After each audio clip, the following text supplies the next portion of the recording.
On the first hard frost of 1886, every man on the Cheyenne River was doing the same thing. Splitting wood, banking dirt against foundations, trying to make a plank cabin brave enough for a Dakota winter. Every man except Matti Korhonen. Matti was sitting outside with a sail needle in his hand, sewing cattail fluff and slough grass into long sagging burlap mattresses. Then he nailed those mattresses to his cabin. By sundown, half the settlement had come to laugh at him. Caleb Pike, who owned the lumber shed and considered himself the valley's unofficial judge of all things built from wood, stopped his wagon in the road and stared. He called, "Are you bedding down your house for the night?" The men behind him laughed. One said it looked like a beaver lodge. Another said it looked like a poor man trying to trap summer in a sack. Matti did not argue. He pulled the wax cord tight, bit it off, and reached for the next panel. But by January, when the temperature fell so low that stove lids glowed red and still could not keep water from freezing indoors, nobody was laughing. Because the strangest cabin in the valley became the only one that would not freeze. And the reason was not magic. It was not luck. It was not even the cattails themselves. It was a principle so simple that most frontier builders missed it completely. Matti understood that a house does not survive winter by being hard. It survives by holding still air. This is a frontier winter survival story about an outsider, a mocked idea, and the invisible thing between fibers that made the difference between burning every stick of wood you owned and actually sleeping through the night. Before we get to the cold wave, you need to understand why Matti's neighbors were certain he had lost his mind. The Cheyenne cabins were built the way frontier cabins were usually built, fast, practical, and with whatever could be hauled, milled, cut, traded, or stolen from the edge of the land. A good wall was a thick wall. A good seam was a chinked seam.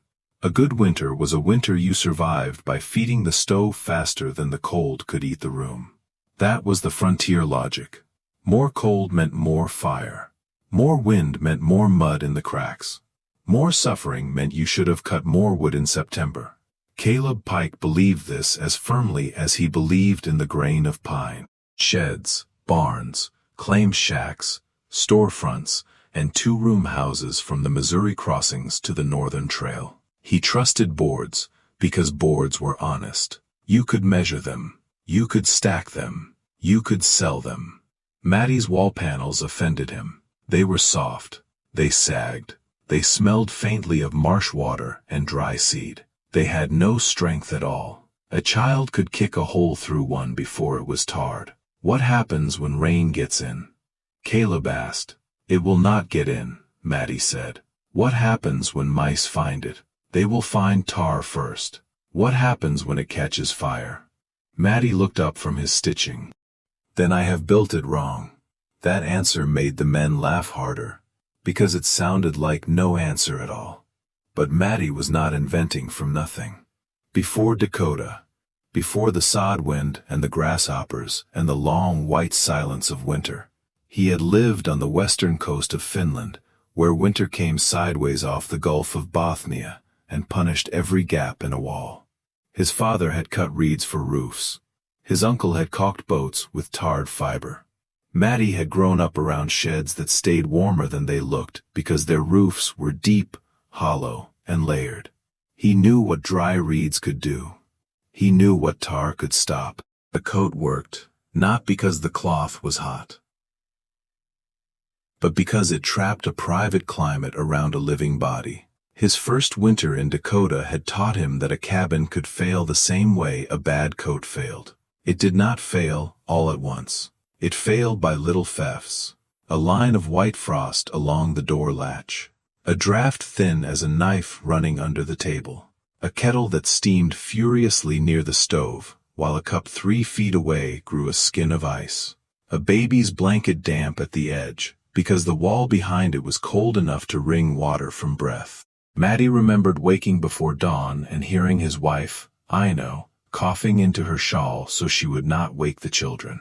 He remembered touching the inside wall and feeling the cold bite through his palm. Not a draft. Not a crack. The wall itself was drinking the heat. That was when he stopped thinking of the cabin as a fortress. A fortress was solid. A winter house needed to be layered. It needed, as Matti put it, a coat with no wind in it. So in October, while his neighbors stacked cordwood, Matti walked the frozen edges of sloughs and cut what everyone else ignored. Cattails gone brown and bursting, dry reed stems, fine marsh grass. The down from cattail heads drifted around him like dirty snow. It stuck to his beard. It filled his cuffs. It clung to Aino's apron as she and the children stripped the heads into sacks. Caleb Pike passed once and shook his head. People feed mattresses with cleaner stuff than that. Matti answered, I am not making a mattress. That was true. A mattress gives underweight. Matti was building a wall that would not move. He spread burlap on the ground, laid a loose bed of cattail down, and chopped slough grass across it, then covered it with another layer of burlap. Aino stitched the edges. Matti stitched a grid across the center, so the filling could not sink to the bottom. The panels were ugly and uneven, but they had one thing he cared about: loft. If the fiber was packed too tight, it became a rope. If it was left too loose, the wind could stir it. The right panel had spring. You could press it with your hand and feel it push back, not like straw, like trapped breath. When a row of panels was finished, Matti nailed them to the outside of the cabin, starting low and overlapping each course like shingles. Then he brushed the burlap with a thin clay wash to fill the weave. When that dried, he painted over it with hot pine tar mixed with a little linseed oil. Finally, he fastened narrow wooden battens over every seam, pinning the soft wall flat beneath a dark, ribbed shell. The cabin changed shape day by day. The sharp corners disappeared. The plank lines vanished. End of the month, the Korhonen house looked less like a cabin and more like a black bread loaf dropped onto the prairie.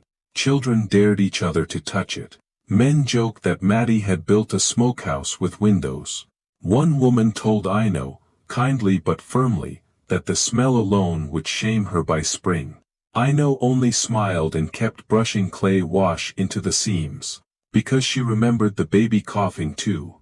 The neighbors saw burlap, weeds, and tar. Matti saw three separate defenses. The first defense was the fiber matrix. A cattail head looks like fluff, but each thread is part of a chaotic web. Dry grass stems are hollow tubes. Reeds create tiny interruptions. Together without crushing them flat, they form millions of small pockets where air gets trapped. Still air is a powerful insulator. Moving air steals heat. That difference was the entire secret. The second defense was the exterior skin. The tarred surface did not let the winter wind drive through the fiber and shake the trapped air loose. Wind ruins insulation because it turns still air into moving air. Matti was not only adding warmth, he was stopping theft. The third defense was dryness. Wet fiber is nearly useless in winter because water conducts heat far better than air. So every overlap had to shed water. Every seam had to be pinned. Every lower edge had to drain. The house could wear a coat, but the coat could not become a sponge. This was what Caleb Pike did not understand. He thought Matti was putting weeds on a wall. Matti was controlling air. Then December hardened. The prairie lost its color. The river sealed under ice. The grass tips became needles. Oxen stood with frost on their eyelashes. And every morning began with the sound of axes and coughs. By the second week of January, the cold stopped behaving like weather and became a place. For 10 days, the valley stayed below zero. At night, it dropped so far that iron hinges burned bare fingers like flame. Frozen beards, blankets stiffened where they touched the walls. Stove wood vanished in impossible quantities. The Pike house, built from the best boards Caleb owned, became a battlefield. His wife hung quilts over the windows. The children slept in caps. Caleb burned oak offcuts, then cottonwood, then a cracked chair he had sworn he would repair. The stove roared so hard that the pipe ticked and snapped, yet the far side of the room stayed cruelly cold. Every morning, the water pail held ice thick enough to lift in one piece. At the Grover's claim, the sourdough died twice. At the Bell place, potatoes froze in a sack under the bed. At the little schoolroom, ink bottles cracked on the teacher's desk. The settlement did not lack fire. It lacked retention. At the Korhonen cabin, the stove burned low. Not dead, not blazing, low, a small orange heart behind the iron door. Aino baked rye loaves in the morning, and the dough rose as if winter had not found the shelf. The children did their sums at the table without mittens. Matti hung a wet pair of socks near the stove after chores, and they dried before supper instead of freezing stiff on the line. The strangest thing was the silence. There was no constant whisper at the seams, no cold stream under the door, no sense of the room being slowly emptied by the sky. The walls did not feel warm, exactly. They felt neutral. They did not reach for the heat in your skin. They simply stood there, holding the room separate from the world. On the fourth night of the cold wave, Matti tested the house the way a practical man tests a claim. He set a crock of skim milk on a stool near the north wall, far from the stove. In any other cabin, that crock would have crusted over by midnight. At dawn, Aino lifted the cloth. The milk was cold enough to make her fingers ache. But it had not frozen. Matti nodded once, as if the wall had passed an examination. Then the cold deepened. By the eighth day, Caleb Pike was no longer laughing about anything. Hauling emergency wood to the Bell place with his dog trotting behind the sled, a rangy yellow animal named Grit who normally refused to stop working before his master did. But as they passed the Korhonen claim near dusk, the dog veered away from the sled and curled against the black north wall of Matti's cabin. "Grit," Caleb snapped. "Here." The dog did not move. Caleb climbed down, angry because anger was easier than admitting he was frightened of the cold. The air hurt inside his nose. His beard had frozen into a stiff fan. He grabbed the dog's collar and pulled. Grit pressed himself harder against the wall. That was when Caleb noticed something that made no sense. Snow along the Korhonen wall was not glazed with drift ice the way it was around other houses. It lay soft and shallow under the eave, sheltered from wind. The black battens were rimed, but not buried. The cabin looked like a stone in a river of cold, with the weather moving around it instead of through it. Caleb put one mittened hand on the wall. He expected the dead cold of tarred wood. He felt almost nothing. He frowned and pulled off the mitten. The pain hit his fingers immediately. He pressed his bare palm to the dark surface between two battens. There, faint but unmistakable, was a slow, living warmth. Not heat like a stove. Warmth like a sunlit board. It was the warmth of something being kept. A small fire, a few bodies, a pot of soup, breath, bread, sleep, all held back from the prairie by a wall everyone had mocked. Caleb stood there with his hand on the house, while the dog watched him, as if the matter had been obvious from the beginning. For the first time all winter, Caleb looked at the Korhonen cabin and did not see weeds. He saw a trap. Not a trap for animals. A trap for heat. The next morning, Caleb came back without the wagon and without the jokes. Matti found him standing by the woodpile, hat in hand, staring at the battens. "I want to see how you did it," Caleb said. Matti studied him for a moment. "You want to copy it?" Caleb swallowed. "I want my children to stop waking with ice in their hair." That was the sentence that changed the valley. Matti did not gloat. He did not say he had warned them. He did not make Caleb ask twice. He took a short panel from the shed, one he had made for the chicken house and never hung, and cut it open with his knife. The filling sprang outward. Cattail down, caught the gray light. Dry grass stems crossed in every direction. Caleb touched it with 2 fingers. "That," he said, Matti shook his head. Not that. He lifted the panel close to Caleb's face and pressed it gently. The air inside that. Then he walked him through the rules. Do not pack it tight. Do not leave it open to wind. Do not let rain sit in it. Do not put it inside near sparks. Overlap the courses. Pin the seams. Give the bottom edge a way to drain. A bad wall full of weeds would rot, burn, and breed mice. A good insulated skin was a system. Caleb listened like a man hearing a new language and recognizing, with shame, that it had been spoken in front of him for months. When the cold broke, the proof did not end. That was important, because many frontier ideas survived one dramatic night and failed during the thaw. March brought wet snow, then rain, then the sour smell of mud rising through the yard. Men waited for the Korhonen cabin to sag. They waited for tar to peel. They waited for the promised stench. It did not come. The battens held. The overlaps shed water. The bottom edges dried in the wind. When Matti pried one inspection strip loose in April, the fiber beneath was dry, springy, and pale. Not fresh, not pretty, but alive with air. By the next autumn, 3 houses in the valley wore versions of Matti's coat. None looked as clean as his. Some were made with cleaner straw. Some used old grain sacks. Slats split from cottonwood instead of pine. Caleb Pike, who had once called the idea foolish, began selling narrow battens in bundles, and telling customers not to crush the filling. He never became poetic about it, but he did become precise. Leave the air in it, he would say. That's the part you're buying. The valley changed in small ways first. Wood piles lasted longer.